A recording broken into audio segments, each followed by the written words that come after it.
พื่อเป็นการเฉลิมฉลองวันสถาปนาสาธารณรัฐประชาธิปไตยประชาชนลาวครบรอบ 40 ปี และวันเกิดประธานไกรสอนพรหมวิหารครบรอบ 95 ปี ซึ่งมีจำนวนพลกว่า500 คน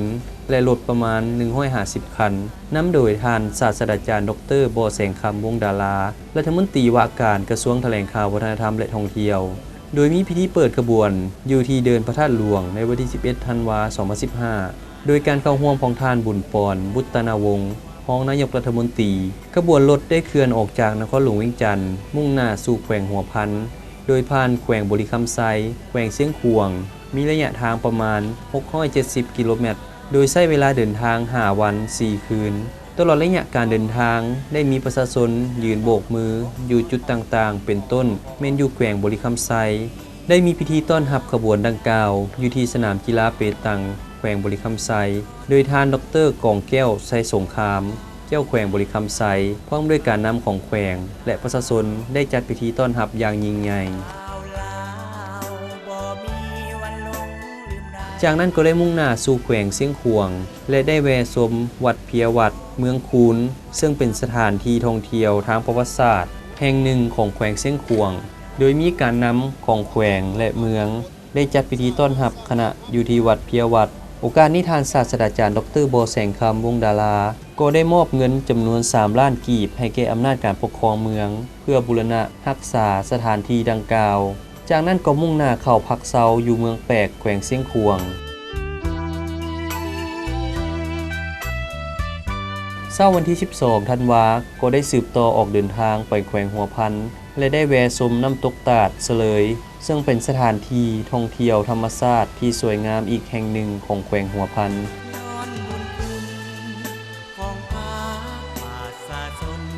ตลอดระยะการเดินทางสู่แขวงหัวพันได้มีพนักงานและประชาชนเมืองซ้ำเหนือออกมาต้อนรับอยู่2 ฝากทางตั้งแต่บริเวณหน่วยแก้วจนถึงสนามกีฬาแขวงประมาณ 5,000 กว่าคน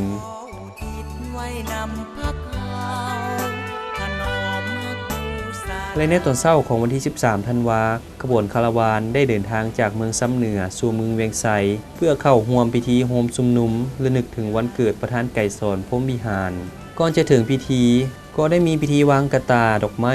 ต่อหน้ารูปปั้นประธานไกรสอนพรหมวิหารโดยการเข้าร่วมของท่านท้องสิงห์ธรรมวงศ์นายกรัฐมนตรีแห่งสาธารณรัฐประชาธิปไตยประชาชนลาวพร้อมด้วยรัฐมนตรีว่าการและช่วยว่าการเจ้าแขวงรองเจ้าแขวงพร้อมด้วยพนักงานราชการและประชาชนชาวเมืองเวียงไซเข้าร่วมอย่างหลวงหลายในพิธีท่านท้องสิงห์ธรรมวงศ์ได้ขึ้นกล่าวในงานโฮมชุมนุมระลึกถึงมูลเสื้อประวัติศาสตร์ของท่านประธานไกรสอนพรหมวิหารที่ได้นำพาประชาชนลาวลุกขึ้นต่อสู้ปลดปล่อยชาติประธานไกรสอนพรหมวิหารเป็นหนึ่งในบรรดาวีรบุรุษที่สำคัญและดีเด่นที่สุดของชาติลาวเฮา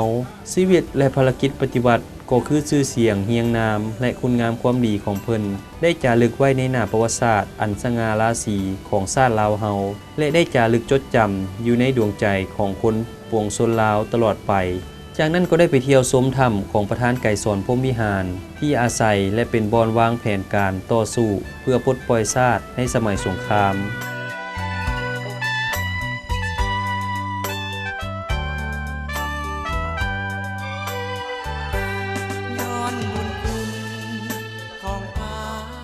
ตลอดระยะการเดินทางจากนครหลวงเวียงจันทน์สู่เมืองเวียงไซถึงว่าเส้นทางจะยาวไกลแต่ได้สร้างความประทับใจให้แก่ผู้เข้าร่วมคาราวานได้เป็นอย่างดีเนื่องจากได้ชมทิวทัศน์ธรรมชาติที่สวยงามและสัมผัสอากาศหนาวเย็นและบริสุทธิ์โดยเฉพาะการเดินทางปลอดภัย